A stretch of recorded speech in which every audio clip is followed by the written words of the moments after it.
Okay, so here's a brief video that walks us through the filtration of a blood sample in a nephron. And what I have here is a sample of blood that represents the different parts that are dissolved in the blood. And we are going to work our way through the steps that are listed here. So the first step that we're going to look at is filtration, and filtration is entering at a high pressure. Blood enters the glomerulus via the afferent atrial. Blood is filtered into the nephron. All components of the filtered, except blood cells, proteins, and large molecules like toxins, these are unfiltered materials, remain in the blood and continue to flow along the vascular pathway. So initially we are going to, first of all, remove the things that don't make it into the nephron itself. So we know that red blood cells, so I'm going to take my red blood cells, pull them out of this sample. There should be 4 of them.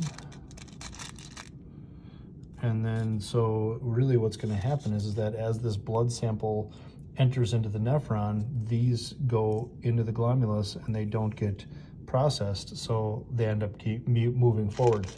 Here's some toxins. Same situation, they come into the glomerulus, but they don't make it into the Bowman's capsule, so they move forward.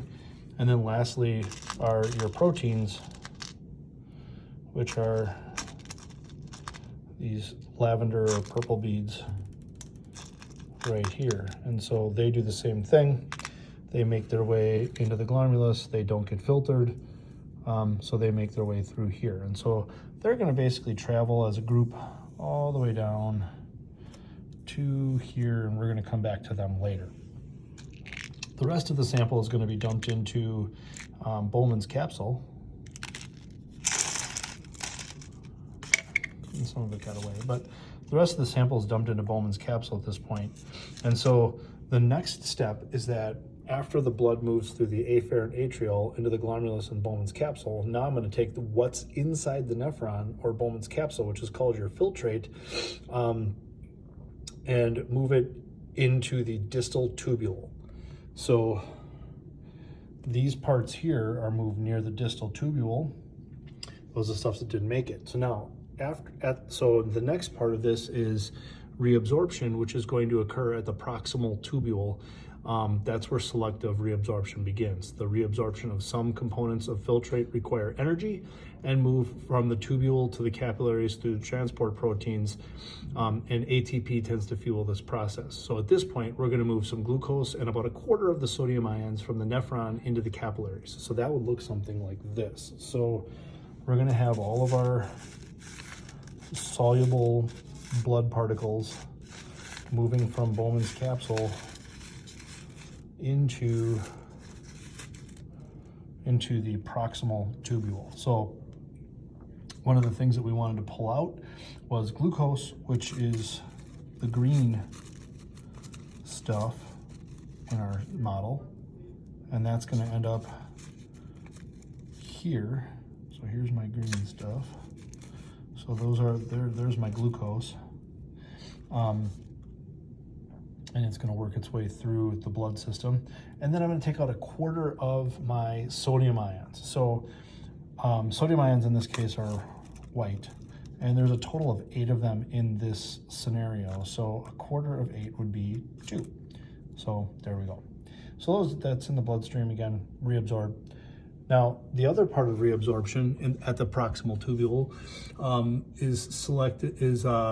does not require energy. So water will diffuse into the capillaries due to osmosis. And then the other thing that has to happen is the chloride ions will diffuse through as well to offset the charge on the outside, which is positive. So we're going to pull about 1/4 of our water into the capillaries and enough chlorine ions to balance out the sodium ions. So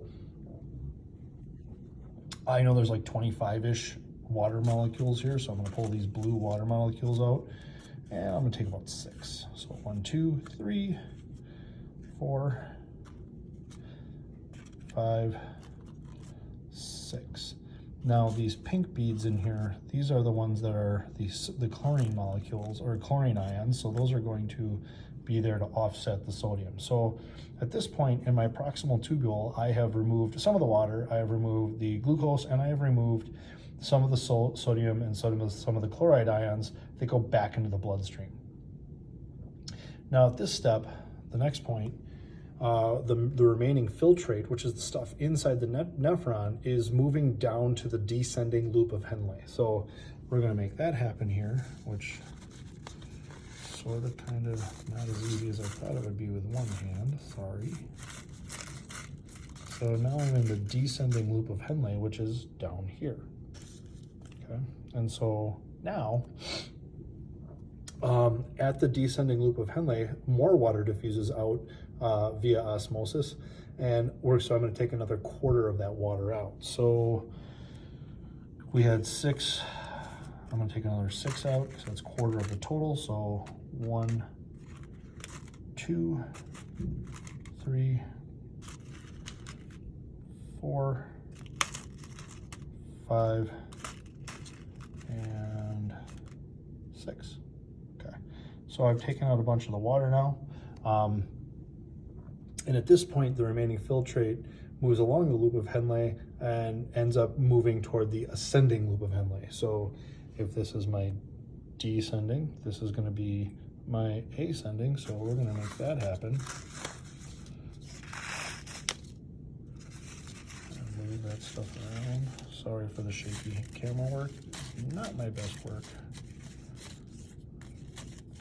All right, there we go.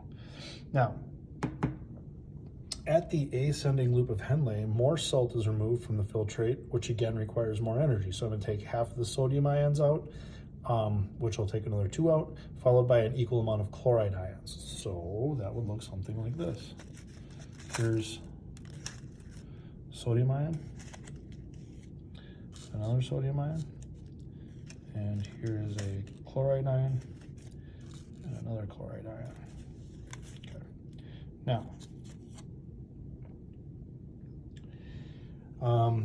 we're now going to move the filtrate to the distal tubule. So here we go. It's up here to the distal tubule, which is up near the top. And at the distal tubule, don't forget that guy right there, at the distal tubule, blood solutes that were way too big to make it into the nephron through the glomerulus get to pass into the filtrate at this point. So these could be your toxins, your hormones, or other big molecules. So today we're going to grab some of those toxins that we pulled out a little earlier. So I'm going to grab this toxin right here, boink, and this toxin right here, boink. And so now we've got that into our filtrate. And so now as we move toward elimination, the filtrate is working its way down to the collecting duct, and when we get to the collecting duct, we're going to take another quarter of the water out. So, because there's more reabsorption that can occur. So now I'm down here. So I'm going to take out 1, 2, 3, 4, 5, 6 water molecules. And so at this point, the remaining filtrate is in the collecting duct, and this is the urine that gets excreted out the body as it goes to the bladder. And once the bladder is full, it then exits out the body through the urethra. So want to make note of what we got going on in here. We have some toxins, which are your black beads. We have some water, which are the blue colored beads. There's a little bit of salt in there, the sodium and the chlorine beads, but those yellow beads are urea, which is a much less toxic substance than the ammonia that the cells make as part of breaking down amino acids. So this is the part that exits the body, and so this is where we're going to exit this video. Thanks for watching, and have a good day.